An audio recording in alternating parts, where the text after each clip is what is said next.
Pak Jaksa Agung selalu mengingatkan kok, tajam ke atas, humanis ke bawah. Selalu mengingatkan. Selalu mengingatkan dan harus hadir di tengah-tengah masyarakat.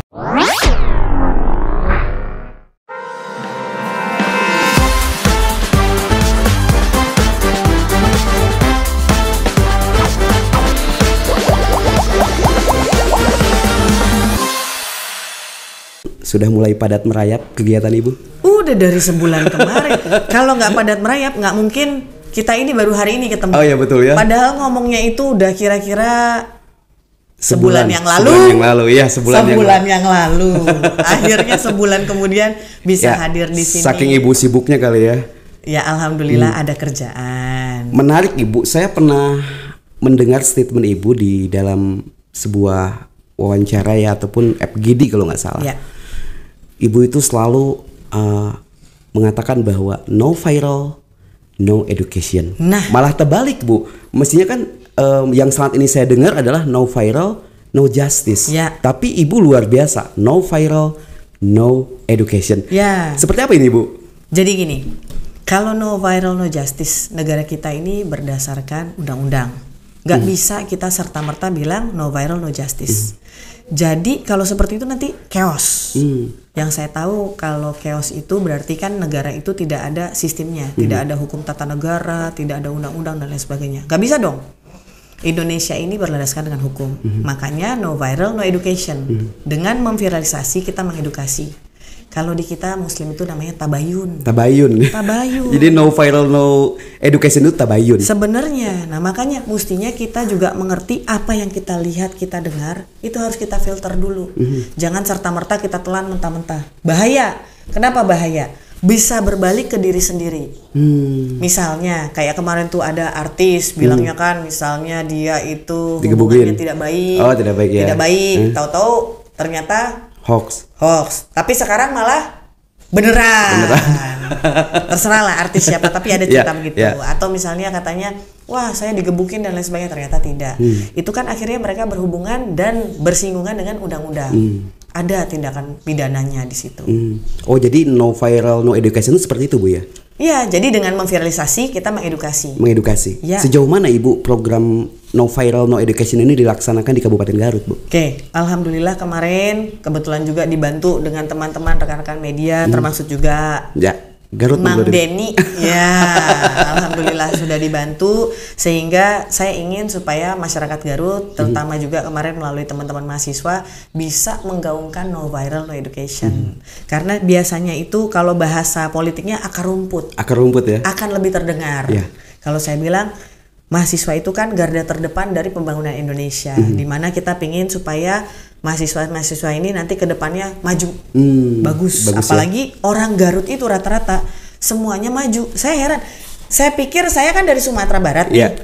Dengar-dengar kalau yang merantau itu orang Padang, tapi setiap saya datang misalnya ke Jakarta, kemana gitu ya, kenalin, ya dari mana asalnya? Garut. Nah lu, hebat orang Garut. Hebat ya, ada di mana-mana. Nah itu agak terancam jadinya Padang. Enggak sih, sama-sama membangun Indonesia untuk mengarah yang lebih baik. Gitu. Oh jadi sejauh itu Ibu akan menerapkan no viral, no education di Kabupaten Garut? Enggak cuma di Kabupaten Garut, se-Indonesia. Se-Indonesia? Iya. Ibu akan gaungkan terus? Karena jangan sampai nanti kita kalau misalnya nggak tabayun atau nggak mencari dulu, nggak filter dulu, kan tadi berbalik ke diri kita sendiri, main asal ngomong. Dan kadang ini netizen banyak yang, maaf ya, netizen mestinya bisa, yang bijaksana banyak, netizen yang bijaksana. Alhamdulillah sekarang lebih banyak sudah teredukasi, sehingga tidak sembarangan ngomong, tidak sembarangan menjudge, menghakimi orang tuh nggak sembarangan. Dan alhamdulillah juga memang udah banyak yang misalnya ada konten-konten tuh, misalnya ada yang negatif, tahu-tahu di bawahnya ada netizen bijaksana. Jangan seperti itu. Harus lihat dulu seperti apa. Ada catatannya ya di bawah. Iya, bukan komentar-komentar lain yang memang menimpali komentar yang negatif. Oh, jadi sudah dewasa berarti ya? Alhamdulillah. Nah, mungkin juga salah satunya saya bukan merasa ikut andil, tapi saya merasa alhamdulillah mungkin no viral education ini sudah mulai mengena di masyarakat Indonesia. Sejauh ini Ibu akan terus konsisten dengan itu? Terus, ini udah lebih dari 2 tahun saya gaungkan di setiap kesempatan. Karena ini awalnya memang ada kejadian. Misalnya, ini anak nih. Bukan misalnya, kebetulan memang kejadian nyata. anak ini takut dimarahin orang tuanya. Dia pulang kemalaman, akhirnya dia bilang apa coba? Saya diculik. Oh, dia bilang diculik. Padahal dia bikin takut. Dia bikin video, diculik, dia bikin video dan viral. Oh. Padahal bukan diculik ya? Bukan. Setelah diinterogasi dan lain sebagainya apa? Karena takut pulang. Takut pulang. Oh, miris. Ya, miris banget, Bu. Itu harus terus diedukasi ya. Nah, terutama juga saya kedepannya selain dari No Final Education ada program saya Posko Akses Keadilan bagi Perempuan dan Anak. Itu seperti apa, Bu? Karena salah satunya tadi, ini anak nih nggak tahu kan, kalau dia akan berhadapan dengan hukum, kalau dia akan tahu dia akan berhadapan dengan hukum, tentunya dia tidak melakukan hal-hal tersebut. Jadi Posko Akses ini adalah salah satunya juga turunan dari Peraturan Jaksa Agung nomor 1 tahun 2021 tentang akses keadilan bagi perempuan dan anak. Oh, akses keadilan bagi perempuan dan anak. Ya, makanya kita bikin poskonya. Posko ini nantinya bersifat pentahelix dengan stakeholder yang ada di Garut. Kebetulan kemarin waktu saya tugas di Pandeglang itu inisiasi pertamanya memang dari Kejaksaan. Dan alhamdulillah berjalan karena salah satu success story-nya adalah jadi ada cerita. Nih saya kalau mau cerita ini kayak mau nangis, sedih dan miris serta merinding. Ada kejadian anak tunawicara tunarungu. Manis anaknya, 14 tahun. Diperkosa. Diperkosa, Bu? Diperkosa. Ini anak nggak bisa ngomong, nggak bisa bicara, dan mendengar pun tidak bisa. Ketahuannya dia diperkosa pada saat dia keguguran. Oh. Subhanallah. Jadi ketahuannya setelah dia keguguran ya, Bu ya? Betul. Dan ini anak dari kecil tidak pernah diajarkan bahasa isyarat, tidak mengerti bahasa isyarat, dia hanya mengerti bahasa Sunda yang diomongkan oleh ibunya dengan melalui gerakan mulut. Jadi kita sebagai jaksa nggak bisa berkomunikasi. Nah, jadi setelah kita tahu itu, dengan bantuan teman-teman media, teman-teman jurnalis, itu keluarga korban dibawa ke kejaksaan. Kemudian kita tanya apa yang terjadi, terus seperti apa. Kemudian juga, wah itu agak alot, itu agak sulit karena anak tersebut tidak bisa kita ajak bicara langsung. Kesulitan. Jadi, ya, kejaksaan ibunya juga. Yang menerjemahkan lagi. Menerjemahkan. Saya takut bahasa Inggris, mendingan bahasa Indonesia aja. Menerjemahkan ya. Menerjemahkan. Nah jadi kemudian kita juga coba anak itu kemudian diajarkan bahasa isyarat. Pada saat sudah masuk ke kejaksaan kita berikan, oh berarti harus divisum, oh harus ini, harus itu. Sehingga ini memudahkan juga aparat penegak hukum dalam membuktikan bahwa ini ada pelaku dan pelaku ini harus diseret ke meja persidangan. Itu prosesnya lumayan sulit. Lumayan sulit. Apa yang membuat sulit, Bu? Kalau lama sih enggak ya, kita cepetin. Tapi sulitnya adalah karena komunikasinya sulit. Oh, komunikasinya ya, yang korban sampaikan. Betul. Anak ini sebagai P21 korban. Yang terjadi adalah hakim anak ini sebagai saksi korban. Yang terjadi adalah hakim nggak ngerti apa yang diomongin. Hakim nggak bisa berkomunikasi.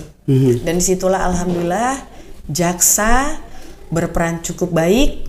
JPU-JPU-nya itu yang memang mencari cara supaya bagaimana ini bisa dibuktikan. Terus saya merinding lagi. Kenapa? Ambil kertas, digambar. Oh.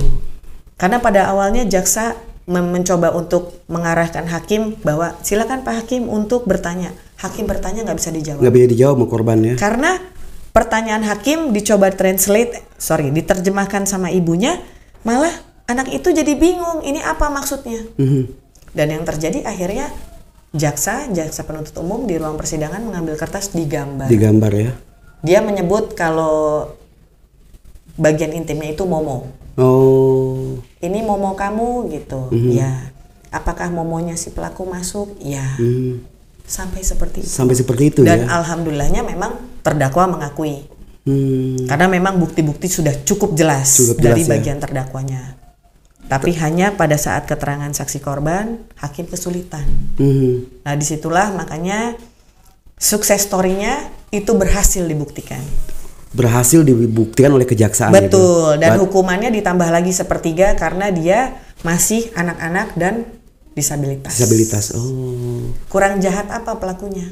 Iya, betul ya. Di situ makanya saya miris banget, ya Allah kok bisa ya sampai kayak gitu. Dan masih banyak lagi cerita-cerita yang aneh-aneh yang memang kadang-kadang kita sebagai jaksa kalau pas baca berkas perkara kok bisa ya. Misalnya bapak sama anak, bapak kandung, bapak kandung sama anak kandung, bapak sama anak, bapak kandung, bapak kandung sama anak kandung ya Bu. ya. Nah makanya no viral no education adalah salah satu juga mengedukasi jangan sampai anak-anak kita masa depannya terusak lah dengan hal-hal seperti itu. Nah Bu, di Garut sendiri Ibu akan menerapkan itu? Kan sudah. Oh sudah Ibu Dan ya? akan selalu. Kalau posko akses kita tunggu ke depannya karena kan Kabupaten Layak Anak juga nih Garut. Nah nanti akan ada sinkronisasi antara posko akses dengan Kabupaten Layak Anak. Bu, kalau seandainya ada korban, Ya, seperti apa langkah-langkahnya mungkin bisa Ibu yang pasti hubungi kejaksaan. hubungi kejaksaan? Kejaksaan, ada info layanan publiknya. Oh ada Bu? Ada Instagramnya, bisa di DM. Bisa di DM ya? Udah cek belum Instagram Kejaksaan Negeri Garut? Lagi menyala. Nih Bu, Iya. kejaksaan lagi menyala di IG-nya nih Bu. Iya. Dapat pujian Bu. Alhamdulillah. Garut. Tapi nggak cuma IG loh padahal.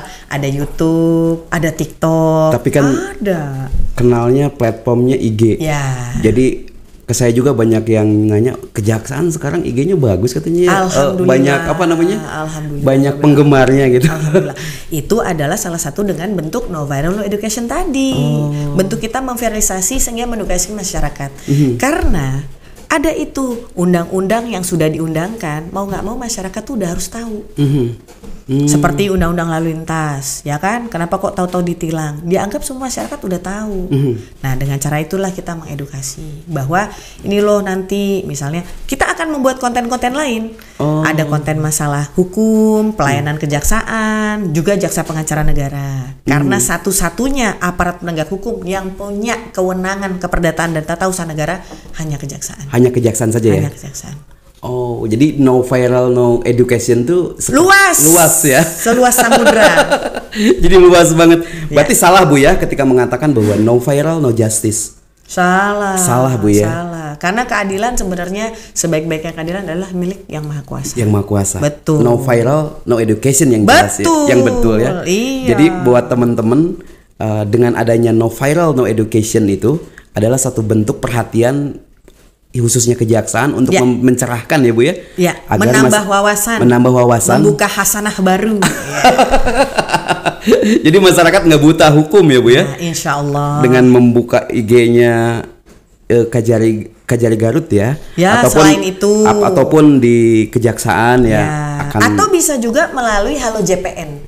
Halo JPN. Halo JPN. Itu yang punya siapa Bu Halo JPN? Kejaksaan. Halo Jaksa Pengacara Negara. Oh. Di situ bisa kita minta pelayanan hukum masyarakat. Masyarakat ya. Jadi bisa masuk ke www.halojpn.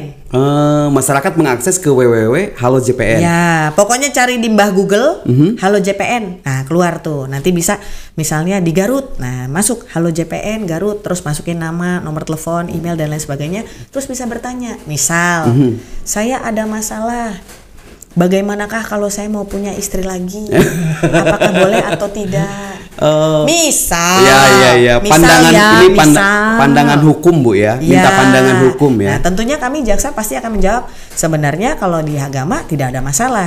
Di undang-undang pun boleh, asal pertama dapat izin. Dan kemudian melakukan ketentuannya ada di pengadilan agama kalau untuk agama Islam. Oh, jadi luar biasa ya kejaksaan sekarang. Terus ada lagi, tenang Pak, masih banyak. Pernikahan di bawah umur, boleh atau tidak? Boleh, tapi harus mendapatkan izin dari pengadilan agama. Oh boleh? Ada. Tapi harus mendapatkan izin di pengadilan agama. Nah caranya pun sulit, makanya nggak gampang. Oh makanya itu ya. Jadi bilang boleh, tapi ada syarat dan ketentuan berlaku.